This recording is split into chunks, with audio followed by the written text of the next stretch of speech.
special guest here. Special Lexi.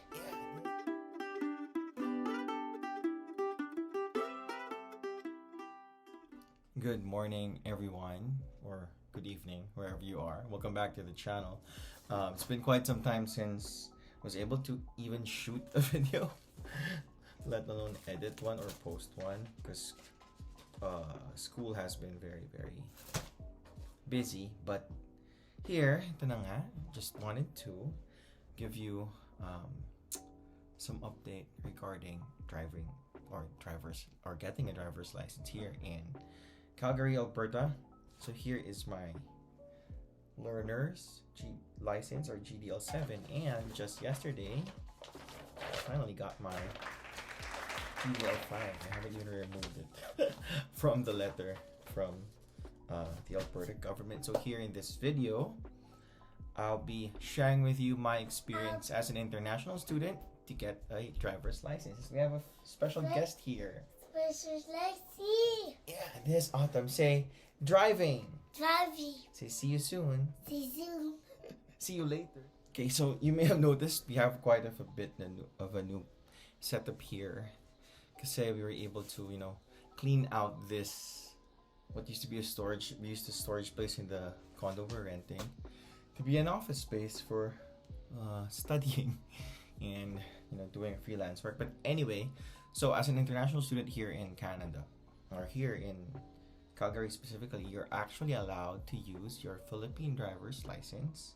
Note, hindi or not just your not just an international driver's license, but your Philippine driver's license up to the duration of your study term. So for example, that's a year, or it could be if you're doing a 2-year course, then you could use your Philippine driver's license up to that period of time.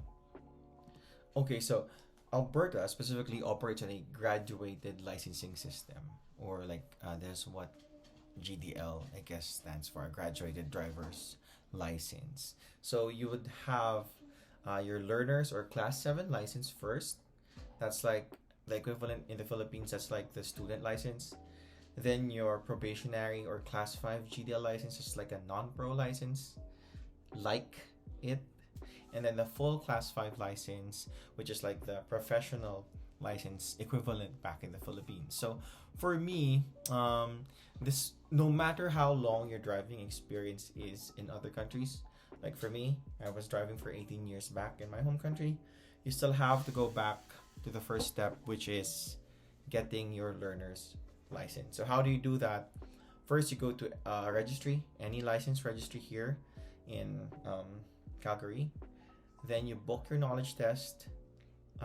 It can be walk-in. For me, we did it walk-in. We walked into a registry in downtown Calgary, paid $17, and I failed it. I failed the first knowledge test that I did. You need to have a 25 out of 30 score, and soon as you make your 6th mistake, meaning you can get the 24 out of 30 is not acceptable, basically. And I was shocked, and I was surprised and disappointed that I failed it, because I did prepare for that by reading the driver's guide, which is downloadable. We'll probably post the link here in the video notes. But I was able to manage to pass it on my second try. Perfect score, actually, no mistakes. And here are the steps or some tips which I wrote down for you, so that you can also prepare the proper way for the knowledge test. So number 1, of course, read and review the manual or the driver's guide, cover to cover. It will include safety rules that are practiced here, what the dozens of road signs mean, because back in the Philippines we didn't really have that much. Number 2, take mock tests online. After I failed my first knowledge test, I took so So many mock tests. You wouldn't even believe how many. Until I was confident enough that I could answer it without making 6 mistakes. And the last tip, which I didn't actually use in my first try, is to use the skip button during the actual test, during the actual knowledge test. Use that skip button strategically. What do I mean? So as you take your exam, whenever a question comes, you can choose to answer it now or skip it for later. What will happen if you press skip is that that question will be pushed to the end of the line of questions that you have to get. Remember, you have to get 25 questions correct and avoid making a 6 mistake. So how is it strategic? Whenever I faced during my second knowledge test attempt, whenever I faced a question that I was having a hard time or not confident enough to answer, I would press skip. Then I would get the chance, an opportunity to get a question I would find easier to answer and answer that. So that for me, it played a very big role in why I was able to get 25 questions straight, because there were like 2 or 3 questions that I skipped to the end. So those are the 3 tips I have for getting your GDL 7. Once you pass your knowledge test, you will be asked to surrender your Philippine driver's license. And note, you won't get it back. Hindi mo na siya makuha uli. Because here, you're only allowed legally to hold one driver's license at a time. Ngayon, what are your options then? So normally you would need about 12 months or 24 months, if I'm not mistaken, 12 months I think, of driving using your class 7 learner's license. But this isn't really that useful, because having a class 7 license only allows you to drive in the presence of someone in your car who has a GDL 5 or class 5 license. But as you know, as drivers, we want to be able, or we need to be able, to drive alone. So your second option is not to wait for that 12-month duration, but to apply for a GDL exemption. What this means is you will be paying an extra fee. If I'm not mistaken, was it $40? Please confirm, I'm not sure. But you'll be paying an extra fee after you surrender your license, so that the government will review your driving history back in the Philippines. Remember, they're going to be taking your Philippine license, so they're going to be reviewing that and then see if you're eligible to skip the 12 months, right? So if you're eligible, or they approve your GDL exception application, you will be able to take the road test for a class 5 driver's license. So it will take about at least 10 days or 2 or up to 3 weeks for them to check if you are allowed to get your road test as soon as you can. So remember also that they will not contact you if you're eligible for the road test exemption, for the GDL exemption, for the probationary period exemption, but you will have to contact them. They will be giving you a slip which will have your MVID. I forgot what it means. But once you call back after 10 days up to 2 weeks, you will be asked for your MVID over the phone, and then they will tell you that, yep, okay, you passed, or your driving history checks out, and you're now able to book your test at any time. Now, on to getting the GDL 5, which I actually haven't removed yet from the letter. So how to get your GDL 5 license? Okay, so number 1, you have to book a road test. You can do it via walk-in, but it's more convenient to actually book it online, since you will get to see the schedules which are available to you. You can get the non-full or probationary GDL 5 class 5 license, or the full one. For for my purposes, it didn't really make sense to get the full Class 5 license because for a few reasons.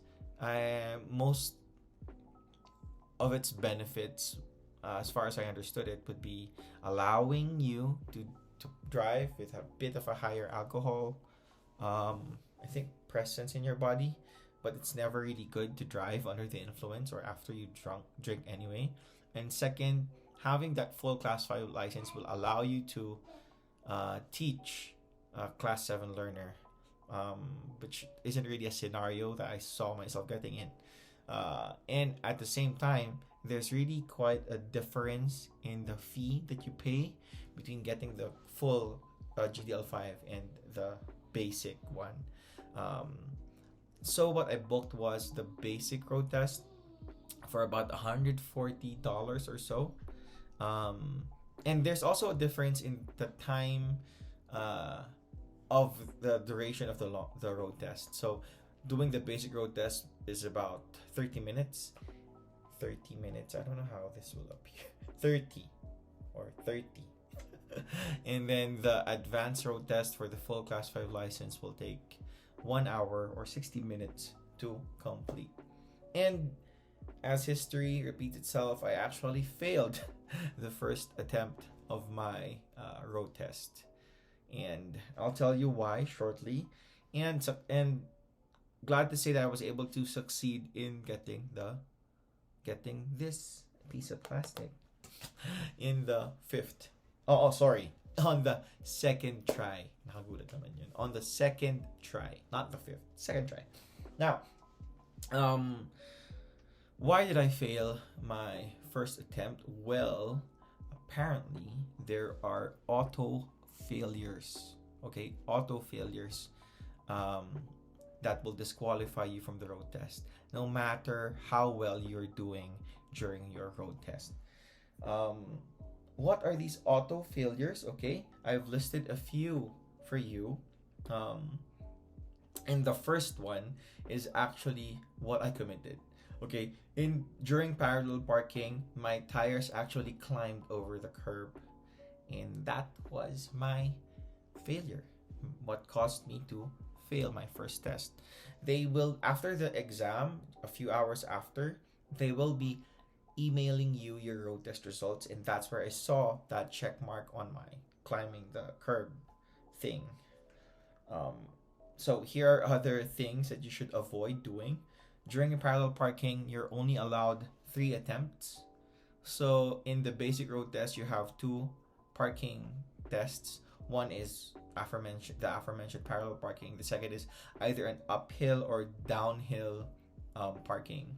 To do it properly, I suggest, during your review period, even for your knowledge test, read up on it and watch some videos. Other auto failures would be failing to yield right of way, especially during intersections.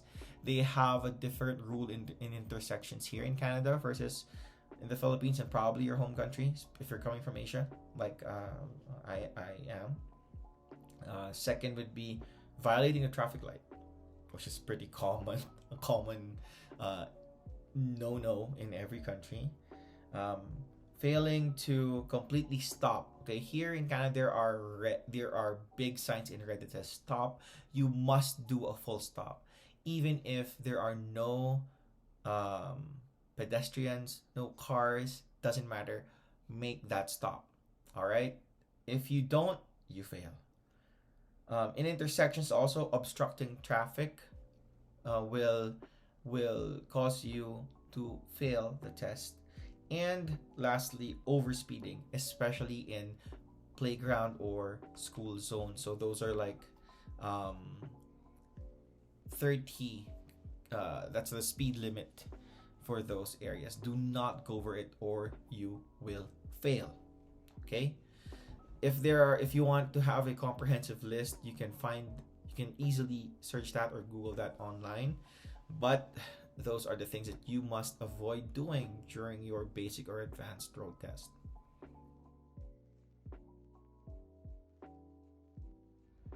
So, actually, wala pang 2 minutes, may dinit pa. I passed the road test. This is my second attempt. And I'm gonna say goodbye to this GDL7. Gonna go back into registering to get my I think the actual license, or I don't know, papers for that. But see ya.